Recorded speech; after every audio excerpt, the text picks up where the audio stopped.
तो दोस्तों, भारत के लिए एक बहुत बड़ी खुशखबरी निकल के सामने आ रही है अपने एक विदेशी मित्र देश की तरफ से, और इससे भारतीय नौसेना की ताकत बढ़ेगी। दरअसल आप सभी जानते हो कि भारतीय नौसेना के लिए केवल दो ही चीजें चाहिए। पहला है तीसरा एयरक्राफ्ट कैरियर और दूसरा है कम से कम 12 से 15 की संख्या में एडवांस और घातक डीजल इलेक्ट्रिक सबमरीन या फिर परमाणु हमला करने में सक्षम सबमरीन मिल जाए तो भारतीय नौसेना की ताकत 7वें आसमान पर पहुंच जाएगी। और भारत के वैज्ञानिक भारतीय नौसेना की इन दोनों ही कमियों को पूरा करने के लिए दिन और रात मेहनत कर रहे हैं। परंतु आप सभी भी इस बात को जानते हो कि कभी कभी परिस्थितियां भी विपरीत हो जाती हैं और भारत के जो प्रोजेक्ट हैं वो डिले चले जाते हैं। अभी प्रोजेक्ट P-75I को ही ले लीजिए, यदि रूस और फ्रांस इस प्रोजेक्ट से बाहर नहीं निकलते तो अभी तक भारत के प्रोजेक्ट P-75I के तहत सबमरीन का जो निर्माण है वो तक स्टार्ट हो चुका होता। खैर, रूस और फ्रांस इस प्रोजेक्ट से बाहर निकल गए, इससे भारत के ऊपर कोई भी असर नहीं पड़ने वाला, क्योंकि रूस जैसा एक और भरोसेमंद साथी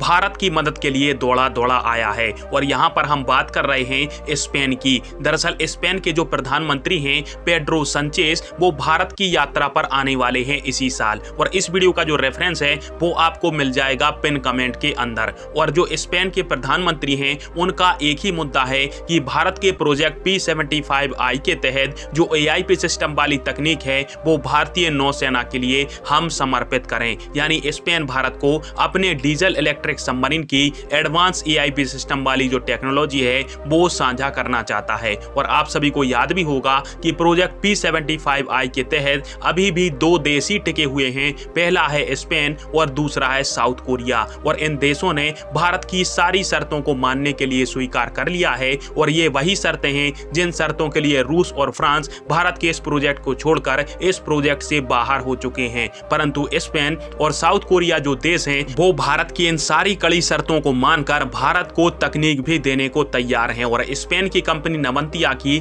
जो S-80+ की सबमरीन है उसके लिए भारत की S-83 नाम की बिल्कुल ही एडवांस और अब तक की सबसे नई जो सबमरीन है वो स्पेन भारत के लिए ऑफर कर रहा है। और सबसे बड़ी खास बात यह है कि स्पेन की कंपनी नवंतिया ने S-81 नाम की सबमरीन का भी हाल फिलहाल में परीक्षण किया है और भारत के लिए बिल्कुल ही नई S-83 नाम की जो सबमरीन है वो स्पेन ऑफर कर रहा है। यानी भारत के लिए तकनीक और नवीनता के साथ किसी भी प्रकार का जो कॉम्प्रोमाइज है वो स्पेन ने नहीं किया। फिलहाल में आप सभी के इस टॉपिक के ऊपर क्या राय है और क्या भारत को प्रोजेक्ट P-75I को कंप्लीट करने के लिए स्पेन के साथ जाना चाहिए? कमेंट बॉक्स में फिर आवाज दीजिएगा। वीडियो देखने के लिए धन्यवाद। जय हिंद, वंदे मातरम।